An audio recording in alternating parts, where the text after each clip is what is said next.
Connor, thank you. And Local 5 photojournalist Rachel Wente was in the RV Village talking to fans about why they made the trip to Jack Trice Stadium.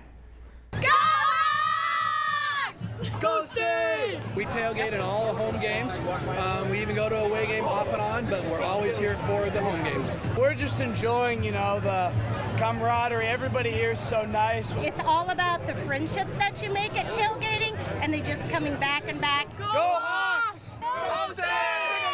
Cyclones! It's just always fun, especially this game. It's like a holiday here in Iowa. Cyhawk game. 100%. It's the best tailgating place in the United States here at Iowa State University in Ames, Iowa. Go on! Yeah! Let's go, baby! Go Iowa State! Hey, let's go, baby! I have a lot of friends over in Ames, so I get to see them, but also watching the Hawks play. Big fan. And I've never actually been to a tailgate before. This is my first one. But I'm really excited, especially to spend it with the people that I love.